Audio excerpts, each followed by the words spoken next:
Ever since the end of World War II, the dominant force in the Pacific Ocean has been the United States Navy. Their large carrier fleets and overseas bases make them kind of second to none in terms of power projection across the region. However, a new power has started challenging America's dominion over the waves across the whole region, and that power is China. China now has a modern fleet and a larger fleet than the United States. But are they really that powerful? Today on World Made Simple, we'll take a look at the different ships, doctrines, and ideas being used by the Chinese Navy. Today, we'll take a look at the state of the People's Liberation Army Navy, better known as the Chinese Navy. Hey guys, Bill here. Welcome back to another episode, and today we're talking about the People's Liberation Army Navy. A couple of you guys just went, wait, hold up, Army Navy? Yeah, China's a weird way of labeling their armed forces. In the United States, it's the United States Armed Forces. In South Africa, it's the South African Defense Forces. In China, it's the People's Liberation Army. So you basically just staple whatever the specific fighting force is on that. So People's Liberation Army Navy, People's Liberation Army Air Force. You just strap on whatever it is. So it's not a part of the army, it's just the title of the armed forces of China. So Chinese Navy, People's Liberation Army Navy, same thing. All right, clearing that up. So next thing I really want to talk about before moving on to the specific ships and assets that the Chinese Navy has is kind of a little bit of backstory on why things with the Chinese Navy have escalated. And it goes back to the 1980s, because in the 1980s, China opened up to the world.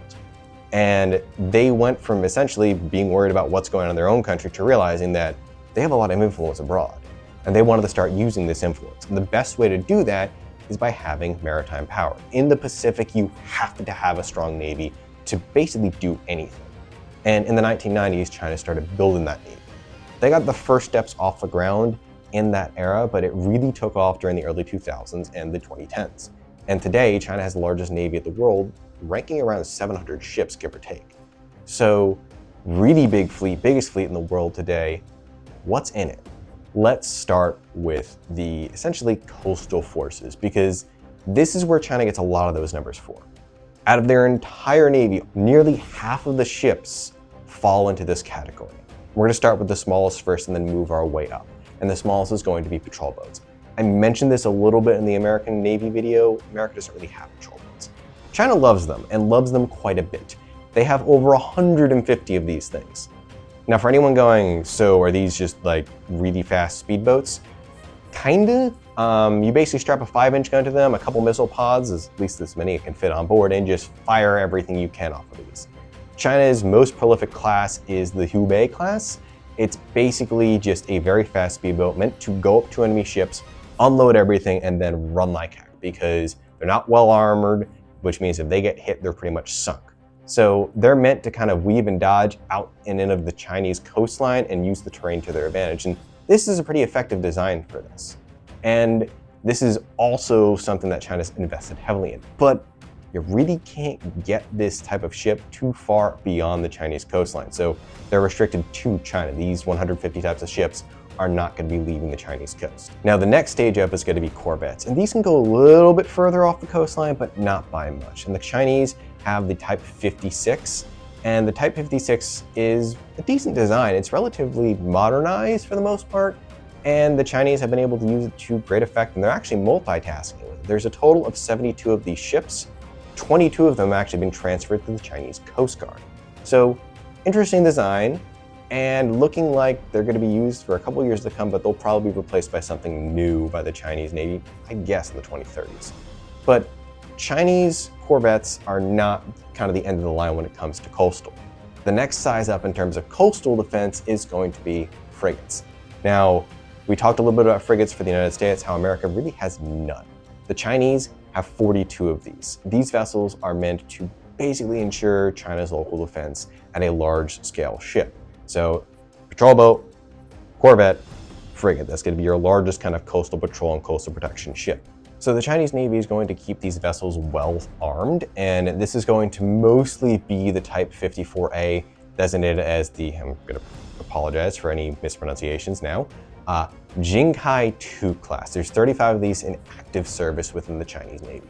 They have a couple of smaller ones below that, the Type 54, 53, but the main one they use is the 54. And they're coming out with a new variant of this being the 54B.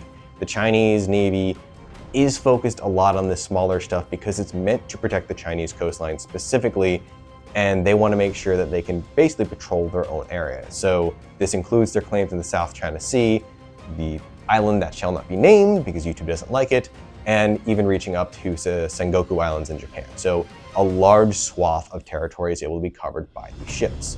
That's over 270 ships within their fleet. Now, the next stage up from this kind of starts our blue water side of things, and that's going to be destroyers.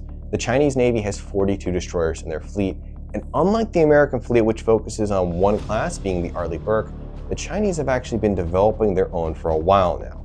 This goes back to the Lu Hu class and all the way to Soviet designs into our newer ships that we see from the Chinese Navy. China's newest destroyer model specifically is known as the Luoyang 3, and the Luoyang 3 is a kind of equivalent to the Arleigh Burke. There's 25 of them in active service, with 6 more under construction and 3 that have been launched, so they're serious about the ship class. Additionally, they're going to be building 30 plus of these. So more than half of their force right now is going to be comprised of this type of destroyer. This is a pretty potent force, and it has the range comparable to the Arleigh Burke as well. So this is the first ship that can get kind of outside of China proper.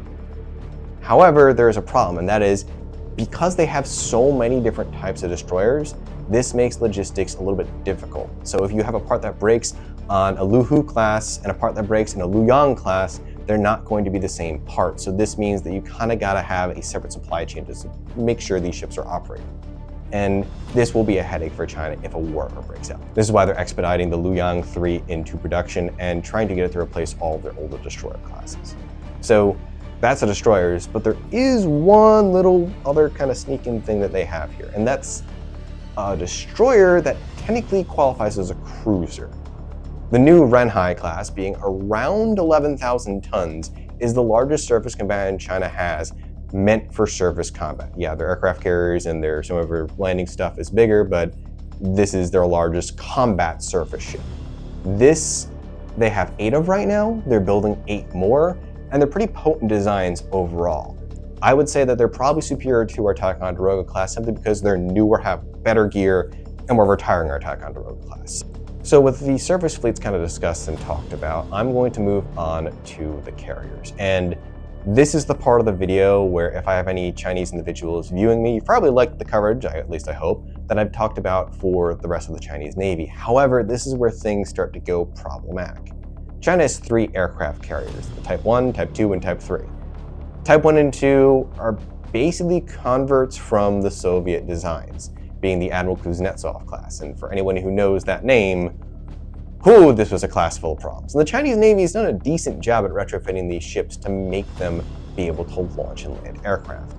And they've done a decent job at that, but it really hasn't gone according to plan because, surprise, surprise, carrier aviation is very hard. China's newest carrier, the Type 003, better known as I believe it's the Fujian class. I apologize once again for all the pronunciation errors I'm doing here, but this is their first real full-time flat top. The other 2 are way underweight. This one, I believe, is between 80 to 100,000 tons. There's been a lot of variation on that, and the Chinese have been very kind of tight-lipped about this ship. But China's actually listed all 3 of these ships as training carriers, not as full-time flat tops, but as training carriers. And it's because the Chinese want to build a carrier fleet to rival the United States, but they currently lack the know-how to do it. And carrier aviation is the hardest thing to do in naval warfare. So China's actually taking a pretty good approach to it, kind of going step by step. But what this means right now is in terms of carrier aviation, China is nowhere near the United States. Even if they build 2 or 3 more Fujians, they're not really going to be able to combat the United States at sea. But there's another problem for the Chinese Navy when it comes to that side of things. They don't have enough naval aircraft. They only have a handful, I believe it's like 50 or 60, carrier-capable jet fighters. Not a whole lot in that regard. I believe they have another 50-ish multi-role to go off of that, but still, compared to the United States Navy, which is over 1,000 just on our carriers alone, not even counting in reserve, that's a very, very high difference. So carrier aviation, definitely not China's strong suit, won't be for at least another 10 to 20 years, based on current estimates. The next force that we're going to talk about within the Chinese Navy is their submarines. So China has 61 submarines, nuclear and conventional. So unlike the United States, they have both. This comes with some upsides, this comes with some downsides, but they are also one of the few nations to own ballistic missile submarines. They have 7 of them in service right now of varying types, as well as a new class coming out that is going to replace them. So these are all nuclear with the exception of one. So China is very specific about these ships, and they are blue water capable. They're not like the majority of the Chinese Navy that's tasked to stay near the coastline. They can go far beyond it.